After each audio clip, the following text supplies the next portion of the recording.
Hey everyone, welcome back to SMV News. Today we're diving into a head-scratcher. China just reported a strong 5.4% GDP growth in Q1 2025, yet experts and markets are still screaming for urgent stimulus. What gives? Is this a sign of strength, or are we missing the bigger picture? Let's unpack this. First, the headline. China's National Bureau of Statistics says GDP grew 5.4% in the first quarter of 2025, topping forecasts of 5.2%. That's 31.88 trillion yuan, driven by a sharp uptick in March. Exports surged, industrial output hit 5.9%, and retail sales climbed 4%. It's a solid start toward their 5% annual target, backed by stimulus-like trade-in programs and a 4% budget deficit. Even consumption showed unexpected momentum, a rare bright spot. On paper, it looks like China's roaring back, especially with a $1 trillion trade surplus in 2024. But here's the twist. Despite this strong growth, calls for more stimulus are louder than ever. Why? 5% growth sounds great, but if it's so strong, why the panic? Drop your thoughts below, and let's keep this rolling. The big culprit? A trade war heating up with the U.S. Donald Trump's tariffs, now at 145% on Chinese goods, kicked in hard, and China hit back with 125% on U.S. imports. This came right after a 90-day tariff pause on most countries except China ended in April. Analysts say this could slash China's growth by 1.5 to 2.2 points, with UBS forecasting a drop to 3.4% if exports tank. March's export surge, likely a last hurrah as companies rushed shipments before the tariffs hit. Now, trade's slowing fast. Global firms are pausing orders and production's stalling. The Chinese Commerce Ministry called the U.S. move a wrong practice, demanding a full tariff rollback, but negotiations seem stalled. With bilateral trade at risk of a $466 billion drop,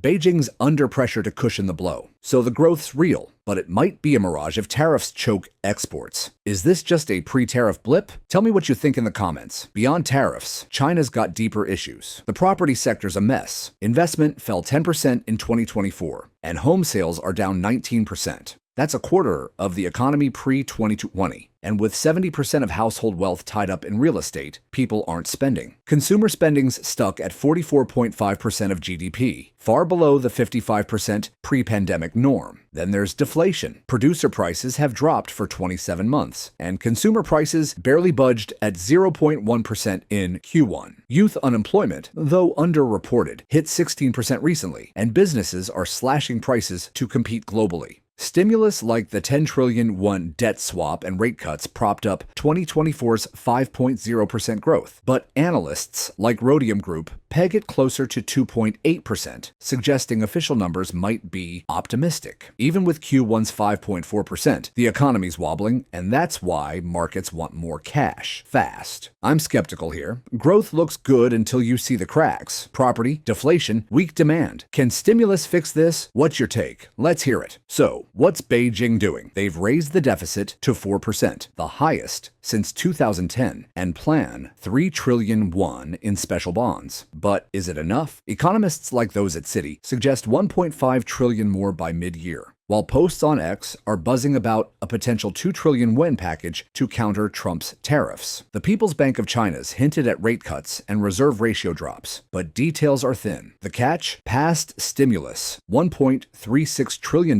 in property bailouts, monetary easing, hasn't sparked lasting demand. Some argue it's just propping up factories, not households, risking overcapacity and more deflation. Beijing's prioritizing tech and infrastructure, not consumption, which could mean this strong growth won't trickle down. More money sounds nice, but if it's not hitting wallets, what's the point? Are we seeing a stimulus trap? Drop your views below. Here's the takeaway. China's 5.4% Q1 growth is real, but fragile. Tariffs threaten exports, structural issues like property and deflation linger, and stimulus calls grow louder. Not because growth's weak, but because it might not last. Beijing's got tools, deficit spending, bonds, rate cuts, but fixing consumption and trade tensions is the real test. If tariffs escalate or stimulus misfires, that 5% target could slip to 3 to 4%. For now, it's a balancing act with high stakes. So boom or bust? I'm leaning cautious. What about you? Hit that like button, share your thoughts below, and subscribe for more breakdowns. Until next time, stay curious, stay skeptical, and I'll see you in the next one.